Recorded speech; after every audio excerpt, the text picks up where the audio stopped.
Gereja adat tapi bukan gereja suku. Benar, suku. Serius gereja adat? Iya. Adat suku mana? Suku. Jangan ke saya dong. Jangan ke saya. Kenapa jadi ke saya? Karena mereka lahir, tumbuh dan berkembang di tanah Sunda. Nah, berbuah apa enggak nih? Baru lahir, tumbuh dan berkembang. Jangan-jangan gitu ya, pemudanya yang mainnya kurang jauh atau para pemangku pemuda nih, orang-orang yang mendampingi pemuda yang mainnya kurang jauh, gitu kan? Jadi Itu bridging. kalau gini nggak boleh. Kelihatan dong. Nyala. Oh iya. Oke, sebelum memulai apa mau dipimpin doa dulu? Oke. Selesai. Ada acara apa sih ini? Oke deh. Ada acara apa ini? Ada acara apa ini? Oke, kita buka ya, teman-teman.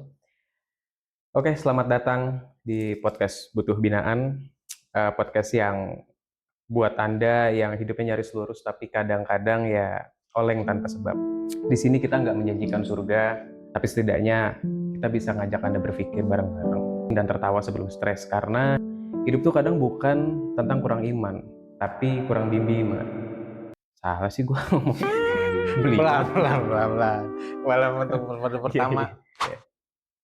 Persetan gitu. Selamat datang teman-teman di podcast yang buat teman-teman yang baru bergabung, ada pepatah yang mengatakan bahwa tak kenal itu maka tak sayang. Jadi izinkan kami untuk memperkenalkan diri. Nama saya Bayu Elia, asal dari sebuah lembaga yang ada di sebuah gunung Luar Putri. biasa. Lalu ada Saya Abner dari Pondok Mati. Oke, dan Bapak. Ini banget ya. Kita pakai nama sih. sorry. Nggak apa-apa. Boleh dikata? Boleh. Bisa Saya dikata. Abner. Pakai apa aja sih? Cuma Abner aja kali Iya, ya. boleh. Ya. Gue Abner. Ya. Welcome guys. Oke, dan Bapak boleh? Saya seonggok makhluk. Seonggok makhluk. Saya Suhardi. Biasa dipanggil Ardi, Suhar, Hardi, ada yang manggil juga Tepan, ada yang manggil juga Ale, banyak lah. Pak Bro juga ada. Pak Bro aja kali ya. Boleh, Pak. Boleh, Pak Bro. Biar lebih enak. Jadi teman-teman, alasan kami untuk berkumpul di sini itu bukan karena sebuah kebetulan. Ini adalah satu rencana yang terfikirkan. Jadi kalau teman-teman bertanya ini tuh apa sih, kami ini ngapain? Jadi anggaplah kami ini adalah teman-teman yang berinisiasi untuk memulai sebuah gerakan tentunya ya, untuk teman-teman yang lagi stres mungkin di rumah, teman-teman pemuda yang sekarang nganggur, teman-teman pemuda yang sekarang lagi ada pergumulan. Kita memang tidak menjanjikan masalah itu akan selesai. Ya. Tapi setidaknya kita Nggak selesai. bisa memulai semua ini dengan hiburan. Setuju. Karena di dunia yang zaman sekarang tuh udah serba stres, Pak. Pasti. Ya kan, banyak masalah di kerjaan, masalah nggak kerja, masalah punya pacar, masalah nggak punya pacar, masalah. Ya kan? Apalagi di usia seperti saya nih ya, usia 30 yang kalau meninggal disebut kemudaan, kalau belum nikah disebutnya ketuaan. Gitu ya. Saya nggak relate lagi. 25 nih. Jadi untuk episode pertama, ini episode perdana banget teman-teman. Tentunya semoga podcast ini didengar oleh rekan-rekan kami yang di atas sana, yang melihat bahwa ya kami ini adalah orang-orang yang butuh bimbingan. Butuh bimbingan apa sih? Stay tune aja sampai akhir, teman-teman nanti akan tahu apa yang lagi kita gumulkan. Dan disclaimer, ini bukan acara rohani. Oke,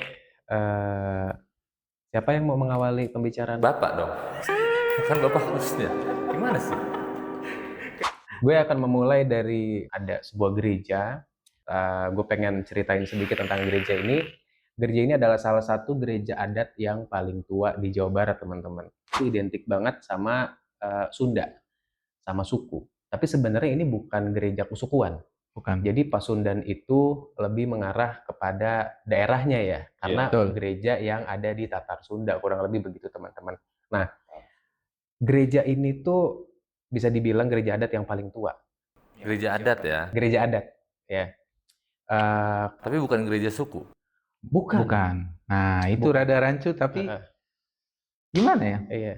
Adat Tapi bukan suku. Sebenarnya Bapak yang menjelaskan kenapa Bapak ngelemparnya tuh ngelempar gitu. Framing gitu enak ya. Lempar tas. Gereja adat tapi bukan gereja suku. Bukan Nah. gereja suku. Serius gereja adat? Iya. Adat suku mana? Jangan ke saya dong. Jangan ke saya. Kenapa jadi ke saya? Kan kalian ini anggota jemaat Iya, anggota jemaat. gereja Kristen yang bukan gereja adat tapi gereja suku. Terbalik. Oh, bukan gereja suku, Iya. tapi yang gereja adat tapi bukan gereja suku. Iya, bukan gereja kesukuan, Tapi gereja adat. tapi gereja adat. Adat dari suku mana? Adat dari susah Pak, jawabnya jangan gitu Pak. Pertanyaannya menjebak ya, berat, Pak. berjebak ya. Kan sebenarnya kan artinya kan beda.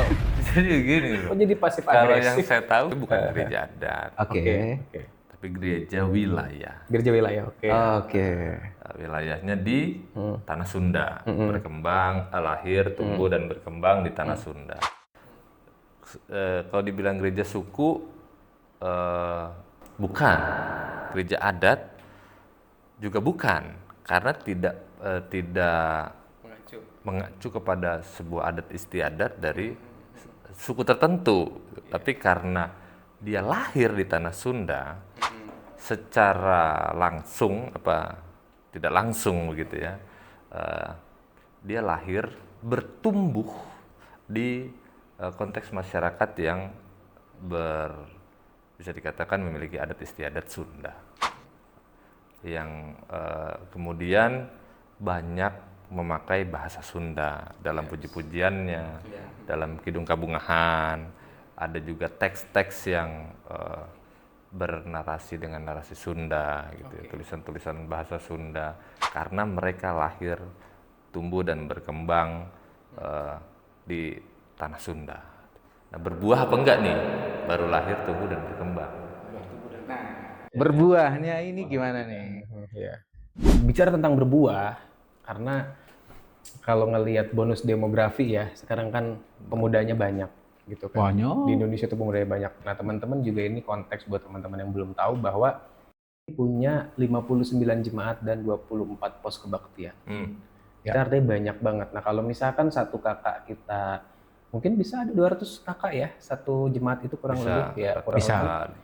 Itu banyak banget. Ya kalau misalkan dari jumlah itu anggaplah satu kakak itu ada terdiri dari 4 orang. Ya 4 kita kali 200. Program pemerintah tuh ya, 4 orang ya. Ya, 2 anak cukup. 2 anak cukup. KB. KB. Ya. Boleh lanjut. Bukan keluarga besar. Bencana. Keren jawab. Keluarga bencana apa keluarga besar apa keluarga berencana? Jadi kan artinya banyak banget ya. Banyak. Banyak banget Bang. Iya. Ya kan. Jadi kalau misalkan tadi saya bilang berapa tadi? 200 kakak, kakak. berarti 4 dikali 200 dikali 59 plus 24. Sama dengan Anggaplah itu banyak ya. banyak. Banyak. Kalau 30% aja gue lupa lah gitu kan. Kalau berapa. Pokoknya permasalahannya adalah sekarang kan banyak gereja Iya. kan ada karismatik apa segala macam. Ini kan salah satu yang paling tua Bang tadi. Siap. Tapi ya masalah yang lagi dialami adalah tingkat apa ya? Kerinduan teman-teman untuk bisa bersekutu, untuk bisa melayani itu udah sangat-sangat berkurang. Ya. Artinya kalau kita bicara regenerasi, ya ntar dulu deh bicara regenerasi serius. Kalau misalkan anggaplah di tempat saya ya ada 100-an anggota gitu kurang lebih yang terdaftar di pemuda, tapi kebaktiannya misalkan hanya 8 orang, 10 orang, dan itu terjadi teman-teman. Setuju. Bahkan tema besarnya tuh yang jadi pertanyaan teman-teman pemuda mungkin yang Gen Z ya terutama ya sekarang itu adalah apakah agama masih relate Itu dengan dia. kehidupan yang sekarang, dengan lifestyle yang sekarang gitu kan. Dengan keadaan zaman sekarang yang semakin canggih dan Yes. semakin banyak Betul. lika-likunya agama. Tapi kita mau disclaimer juga, kita bicara ini bukan dalam konteks rohani ya. Bukan dalam Bukan. konteks rohani, artinya kita juga belum tentu orang bener nih teman-teman. Betul. Katanya ngerokok ya. Iya. Iya, silakan dibakar dulu. Kalau rohani pasti nggak boleh ngerokok. Orang pasti nggak boleh merokok karena kan merusak bait Allah. Bait Allah udah nggak di situ. Silakan. Melihat fenomena tersebut, bagaimana pandangan Bapak? Sebenarnya nggak lucu sih kalau misalnya kita langsung tanya-tanya, Bapak ini bergeraknya di Bang bidang Bro apa? ya? Ya Bang Bro. Bukan Pak Pro ya. Bang Bro. Bang Bro Bang ini Bro, ya. bergeraknya di bidang apa? Punya concern apa dari teman-teman tahu nih? Oke. Kenapa Saya Pak tuh- Bro Suwardi itu harus didengar suara? Ya, saya itu sempat sekolah, Oke. ya, di sekolah Kristen sudah, di sekolah Katolik sudah, terus kuliah juga, bekerja di berbagai macam bidang. Saya punya hobi di alam, off-road, nanjak gunung. Nah, di situ banyak refleksi yang saya dapatkan. Iya, refleksi. Bro. Oke. Jadi kalau mau ditanya background saya apa, petualang. Petualang. Petualang. Petualang. Narsum kita kali ini petualang. Iya. Petualang. Oke. Melihat fenomena tadi, apa gambaran Bang Bro tentang melihat fenomena yang terjadi sekarang di sebuah gereja itu yang Ya, mulai menurun eksistensinya, padahal notabene ini yang paling tua gitu, bisa sampai kehilangan identitasnya, mungkin gue bisa bilang begitulah ya. Coba boleh sedikit. biasanya kalau orang kurang identitas ya, nggak merasa tidak percaya diri ketika menjadi seorang pemuda gereja. Kemudian karena tidak percaya diri berarti jadi jarang ke gereja, tidak mau aktif dalam kegiatan kepemudaan. Kenapa? Itu kan yang menjadi pertanyaan. Kalau zaman gua dulu sih dibilangnya main lu kurang jauh. Waduh. Ya kan? Ketika main lu jauh, pasti referensi lu bertambah. Dengan bertemu banyak orang, banyak karakter orang, kita pasti tahu.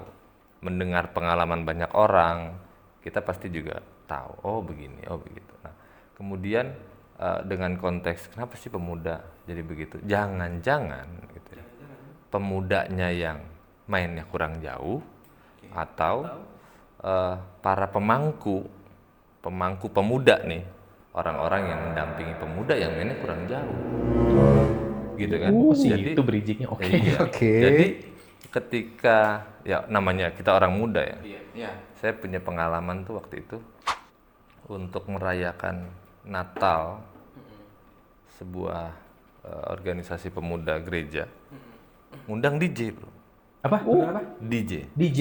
Disc jockey. Kan mah. Oke, keren. sebagai penutup acara. Oke. Eh,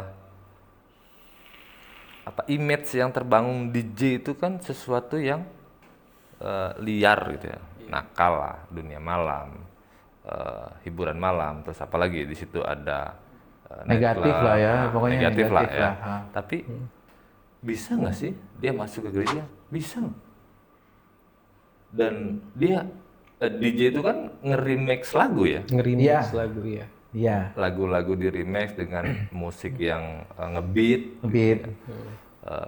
Lagu-lagu Natal ternyata di remix bagus dan membangkitkan gairah muda yang memang relate dengan konteks saat itu. Wah, oh kelihatan nih, ternyata mereka juga butuh loh pemantik hal seperti ini.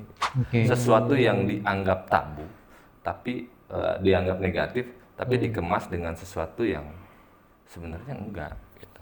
Ini enggak seperti yang kita bayangkan. Oke. Apa perlu kayak contohnya seperti nanti kalau saya bahas filsafat terlalu berat Nggak kan. apa-apa sih. Hah? Tipis-tipis saja. Tipis-tipis saja. Tipis-tipis. Ya, ada seorang filsuf lah, dia mengibaratkan kalau kita hidup dalam gua itu, tapi kita menghadap bukan ke mulut gua, Oke. tapi ke dinding gua. Dinding gua. Nah, yang kita dapat proyeksi yang kita dapat adalah bayangan-bayangan yang lewat di depan gua kan. Siluet doang kan. Oh, Iya. ternyata ini gelap. Oh, bentuknya begini, menerka-nerka. Oh, gajah itu seperti ini. Kalau yang lewat kakinya doang yang kita lihat, oh ini gajah nih. Suaranya nih. Tapi yang kelihatan gambarnya apa? Yang namanya gua, yang lewat kakinya doang. Oh, ini gajah. Cuma lonjong-lonjong aja kan. Iya. Nah, terus daun, oh cuma begini semua. Tidak ada merah, kuning, biru, hijau, dan yang lain. Tapi ketika kita mau keluar dari gua itu, oh ternyata dunia itu berwarna-warni dan sangat beragam. Ada sesuatu yang kita harus sadar diri dan meyakini bahwa selama ini gua mainnya kurang jauh ternyata bro. Ya. Jadi hal-hal yang indah itu kita tidak bisa melihatnya. Yang warna-warni itu tidak bisa melihatnya karena kita tidak mau berbalik sedikit aja Iya. untuk melihat kenyataan realitasnya. Oh, sekarang konteksnya begini, berarti harus seperti ini. Gitu. Sekarang pemudanya model begini, nggak mungkin juga kan? Ada juga dulu awal-awal ya, ketika anak muda mau minta alat musik lah, contohnya ada band dan segala macam. Wah itu mah Ya. sebelah sana, itu sebelah kiri, itu sebelah kanan. Enggak, kita mau begini gitu ya. Nah, itu kan enggak juga. Kalau kita mau bilang kita mau begini, hei mas, ya, zaman dulu pakai rebana dan kecapi, lu kenapa sekarang pakai organ? Ya, Oke. konteksnya kan begitu. Jadi memang harus ada suatu perubahan, ada suatu yang pola pemikiran kita yang memang harus maju untuk menghadapi atau menampung semua inspirasi anak muda kan harus begitu. Oh iya. Jadi kurang lebih gambarannya kalau boleh aku rangkum nih, Ya, kalau mainnya kurang jauh kan? Iya sih bener. Gue paham sih maksudnya. Jadi kurang lebih berarti gambarnya si pemangku Ya, bisa jadi. kebijakan ini tidak open minded ya. Dia Bisa. tidak bisa merancang sesuatu yang bisa mengakomodir kebutuhan anak-anak muda. Bisa jadi seperti itu. Karena keburu ngejazz ya. Oh Ya. DJ enggak lah lu dunia malam. Berarti kan dia pernah ke diskon. Waduh. Tahu dari mana? Iya karena kan dia Taunya itu jangan, dunia malam. nanti DJ-nya pakai ininya gede. Saya, lo kok bapak tahu? Yang kalau ini viral nih, yang tadi, yang bakalan banyak orang yang kehilangan pekerjaan. Kenapa? Organis nggak ada. Yang ngiring-ngiring ibadah DJ semua dah. Kalau habis khotbah, bapak. Kan gitu dong. Nggak gitu. Kan nggak harus gitu juga, Pak.